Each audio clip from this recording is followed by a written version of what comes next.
Você já comeu galinha caipira? É claro que sim, né? Quem é que nunca saboreou aquela galinha bem cozida no fogão a lenha, cheia de cheiro verde, caldo grosso e cor de açafrão, do tipo que a gente come com a mão mesmo, arrancando o osso fora, limpando até a alma?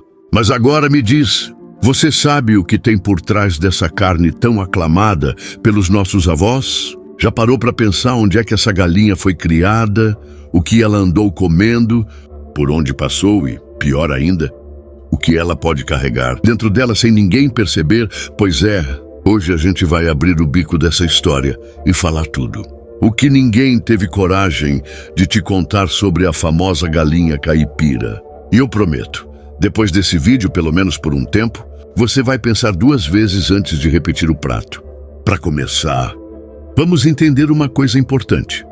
A galinha caipira não é como a galinha de granja, que vive em cativeiro, com alimentação controlada e calendário de vacina mais rígido do que o da gente. A galinha caipira é criada, na maioria das vezes, no meio do mato, no interiorzão mesmo, debaixo de sol e chuva, solta no quintal, na roça ou até em terrenos baldios. Ela anda para lá e para cá como se fosse dona do pedaço, cisca no chão, entra no galinheiro só para dormir e faz o dia dela como bem entende. É quase uma vida de liberdade, quase. Porque essa liberdade toda vem com um preço, e não é só para ela, não. É para quem vai comer também. E eu sei que você deve estar pensando agora, mas eu já comi galinha caipira a vida toda e nunca passei mal. Eu entendo. Também cresci indo para casa de parentes no interior e, olha, era chegar lá e já vinha aquele cheirinho de galinha ao molho subindo do fogão. Um cheiro que misturava nostalgia, fome e alegria. A avó jogava uma pimentinha no caldo. Servia com arroz branco, angu e quiabo, e o mundo podia estar desabando lá fora que ninguém tirava aquele prazer da gente. Mas o que ninguém dizia era por onde aquela galinha tinha andado antes de virar comida. Você já viu uma galinha caipira no quintal? Já reparou o que ela come? Ela não é nada exigente.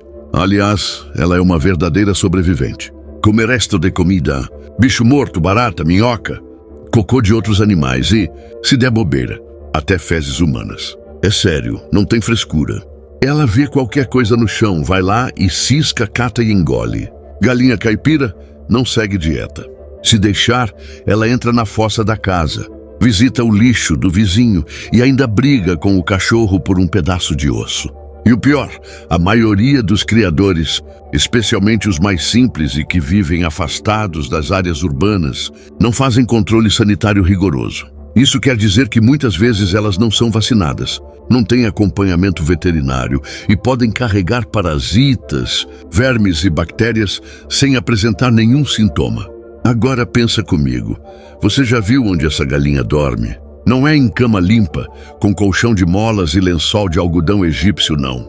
É no canto do galinheiro, em cima de fezes secas, poeira, mofo e às vezes até restos de animais mortos. Muitas vivem misturadas com porcos, cachorros e até ratos. E mesmo assim, no outro dia de manhã, estão lá botando o ovo como se nada tivesse acontecido. Aí vem o parente e fala, essa aqui tá gordinha, vamos matar hoje. E mata mesmo. Escalda de pena, limpa mais ou menos e joga na panela. Sem saber que talvez aquela galinha tenha comido algo que faria um urubu virar o bico. É ou não é de arrepiar? Muita gente romantiza a galinha caipira. Fala que é mais saudável porque é criada solta, que não tem hormônio, que a carne é firme, que o sabor é único. E de fato, o sabor é diferente mesmo, mais forte, mais marcante. Mas o que ninguém lembra é que criação solta também significa exposição solta. Exposição a doenças, a parasitas do solo, a fungos, a vermes e, em muitos casos, a coisas que não deveriam estar em lugar nenhum. Tem lugar que a galinha cisca em cima de esgoto a céu aberto. Come bicho podre até carniça. Mas depois que passa por um bom tempero e umas 2 horas fervendo no fogão, quem é que vai imaginar? E eu não estou dizendo que toda galinha caipira é perigosa. Mas estou dizendo que tem coisa aí que a gente precisa parar de fingir que não vê.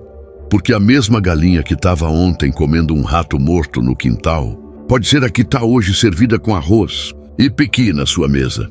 E a gente come achando que está tudo certo, sem saber o que está indo junto no garfo. Você já parou para pensar por que às vezes a galinha caipira tem aquele cheiro forte, meio diferente? Tem gente que diz que é do tempero, que é a ração, que é porque ela é natural. Mas será mesmo? Ou será que é o que ela comeu nos últimos dias? Será que não tem nada a ver com aquele lixo onde ela andou fuçando?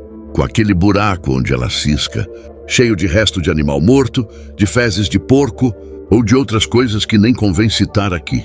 Pois é, às vezes o sabor forte da galinha caipira não é charme não. É o acúmulo de coisa errada que ela absorveu. Outra coisa que ninguém te conta é que muitas dessas galinhas são abatidas sem nenhum cuidado.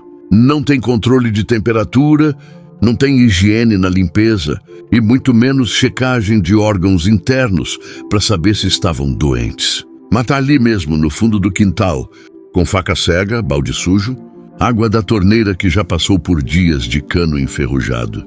A limpeza é feita na base do "tá bom assim mesmo". E depois é só jogar sal e alho que mata tudo. Será? O sal mata tudo mesmo? Ou será que só disfarça o perigo? Mas calma, ainda tem muita coisa que você precisa saber. O que eu contei até agora é só o começo. Tem histórias reais que aconteceram aqui no Brasil e que vão te fazer repensar esse costume tão antigo. E quando você ouvir o que aconteceu com algumas pessoas que juravam que galinha caipira era a coisa mais saudável do mundo, aí sim você vai entender o que eu tô querendo dizer. Porque às vezes o que parece inofensivo é exatamente o que mais oferece risco. Se até aqui você já entendeu que galinha caipira não é sinônimo de alimento 100% seguro, agora é hora de conhecer o que realmente já aconteceu com quem tratou essa carne como algo inofensivo. A diferença entre uma galinha deliciosa e uma tragédia de saúde pode estar num detalhe simples: onde ela foi criada, como foi alimentada e, principalmente, como foi abatida e preparada. Não se trata de demonizar a galinha caipira. A questão é que, ao contrário da produção industrial, onde há inspeção, controle e normas, a galinha criada no quintal ou no interior é muitas vezes tratada com base na experiência popular e não em critérios sanitários. Isso pode funcionar durante anos, até que um pequeno erro cobre um preço muito alto. E esse preço, como veremos, pode ser pago com a saúde ou até com a vida. Um dos exemplos mais claros disso aconteceu na região de Barra, no oeste da Bahia, entre outubro de 2020 e março de 2022. Uma família humilde decidiu investir numa criação de galinhas caipiras para a venda local. Um sonho comum em pequenas comunidades do interior. Compraram 600 pintainhas de um fornecedor da região, acreditando que estavam diante de um bom negócio. Fizeram tudo da forma mais tradicional possível. Ração de milho, sem antibióticos, água do poço e um espaço aberto para as aves ciscarem. Mas bastaram alguns dias para os problemas começarem. As aves começaram a morrer ainda novinhas, com fezes pastosas, quietas nos cantos, sem apetite e com sinais evidentes de infecção. Foi aí que chamaram veterinários da Universidade Federal do Oeste da Bahia e da Universidade Federal da Bahia.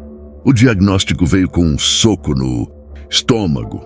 Das 20 aves testadas, 11 estavam contaminadas com Salmonella pullorum, uma bactéria perigosa que afeta aves, mas que também pode ser transmitida para humanos. O mais assustador é que essa bactéria resiste se a carne for mal passada, mal refrigerada ou se o abate for feito sem higiene. Ou seja, o perigo não está na galinha em si, mas na forma como é criada e consumida. A lição ali foi clara: galinha criada solta pode parecer mais natural, mas sem cuidado se transforma numa bomba invisível. E se você acha que o problema está só no campo, espere até ouvir o que aconteceu na capital mineira, Belo Horizonte, em abril de 2025. Uma idosa de 78 anos, sua filha e o genro resolveram comer uma torta de frango, comprada em uma padaria tradicional do bairro. Algo simples, rotineiro, feito por milhares de famílias brasileiras toda semana. Mas naquele dia, horas após a refeição, os três começaram a passar mal. Vômito, febre, suores intensos. A idosa não resistiu e entrou em parada cardiorrespiratória.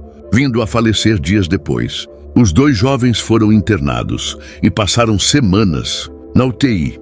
Os exames apontaram uma contaminação grave, suspeitou-se de botulismo ou intoxicação por agrotóxicos. As toxinas estavam na carne do frango, usada no recheio da torta. Um erro em qualquer etapa, no preparo, no cozimento, no armazenamento, e o alimento virou veneno. O detalhe importante aqui é que ninguém pensou que aquele frango simples, moído e misturado à massa, pudesse carregar uma toxina tão perigosa. Isso mostra que não importa se o frango veio da granja, da feira ou do quintal da vizinha.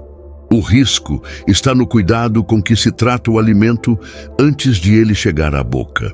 Agora, imagine viver em um país onde o consumo de frango é tão comum que se pensa em proibir a venda da carne crua nos mercados. Isso aconteceu na Nova Zelândia em 2019. Em apenas um ano, mais de 6.200 pessoas foram infectadas por uma bactéria chamada Campylobacter jejuni, um nome complicado, mas com efeitos bem fáceis de entender. Diarreia com sangue, febre alta, vômitos fortes e fraqueza extrema. O governo local investigou e concluiu que mais da metade dos casos estavam ligados ao consumo de frango cru ou mal cozido, especialmente aqueles vendidos em feiras e churrascos caseiros. O problema ganhou uma dimensão tão grande que o país quase proibiu a comercialização de frangos crus que apresentassem certo nível de contaminação. Agora pare e pense, se isso aconteceu em um país com normas rígidas e fiscalização constante, o que pode ocorrer em locais onde a galinha é abatida no quintal, com faca de cozinha e bacia reaproveitada? O risco aumenta exponencialmente. Mas não é só de bactérias que vem o perigo. Às vezes, o próprio alimento das aves se transforma numa armadilha. No interior do Rio Grande do Sul, uma sequência de chuvas longas deixou grandes estoques de milho mofados nos celeiros. Em vez de descartar o alimento, várias granjas familiares resolveram reaproveitar o milho estragado na ração das galinhas. Uma atitude compreensível, dada a realidade de muitos pequenos produtores, mas que acabou gerando um surto silencioso e invisível. Análises laboratoriais revelaram altos níveis de aflatoxinas B1, substâncias tóxicas produzidas por fungos que crescem no milho úmido e mofado. Essas toxinas são extremamente cancerígenas e afetam diretamente o fígado humano, especialmente quando se consome partes como fígado e vísceras da ave. Ninguém adoeceu de imediato, mas o alerta ficou registrado nos guias sanitários da Embrapa. O risco de intoxicação crônica é real. Às vezes, o mal não aparece em forma de dor de barriga, mas surge anos depois como um problema sério no fígado. Todos esses casos nos mostram uma coisa: o perigo não está simplesmente na galinha caipira. Está no descuido. Está na falta de informação, na economia com higiene, na confiança cega de que só o sabor e a tradição bastam. Galinha caipira pode ser deliciosa, sim. Pode ser saudável, nutritiva e até melhor que frango de granja em muitos aspectos. Mas só se for criada com responsabilidade. Solta no quintal não é sinônimo de segurança. Comer natural não significa ignorar cuidados básicos. E cozinhar bem não é só deixar no olho até ficar dourada. Existem processos, temperaturas ideais e, sim, exames que devem ser feitos para garantir que aquela carne não está carregando um inimigo invisível. É por isso que falar desses casos é tão importante. Porque muita gente continua acreditando que basta ferver ou fritar bem a carne, jogar um limão por cima ou lavar com vinagre que está tudo certo. Mas a ciência mostra que certas bactérias e toxinas resistem a essas medidas. E quando você soma a criação desassistida, a alimentação improvisada e o abate sem fiscalização, o resultado é um risco altíssimo. E às vezes, não é preciso nem estar doente para a galinha causar problemas. Basta um pedaço mal armazenado, uma geladeira desregulada ou uma mão contaminada na hora de cortar o recheio. O recado não é nunca mais coma galinha caipira. É, saiba o que está comendo. Pergunte de onde veio, Como foi criada, o que comeu, como foi abatida, se foi congelada direito, se foi bem fervida. O que parece excesso de zelo hoje pode ser a diferença entre uma refeição gostosa e uma tragédia anunciada. Quem já viveu um dos casos que eu te contei, sabe disso. E quem nunca passou por isso pode evitar se estiver atento. Essas histórias reais não são lendas de internet, não são exagero. São fatos documentados, estudados e publicados. Elas não servem para gerar medo, mas consciência. Comer bem também é comer com responsabilidade. A tradição do frango caipira não precisa acabar, mas precisa evoluir junto com a informação. Do contrário, o sabor que a gente ama pode virar um pesadelo do qual é difícil acordar.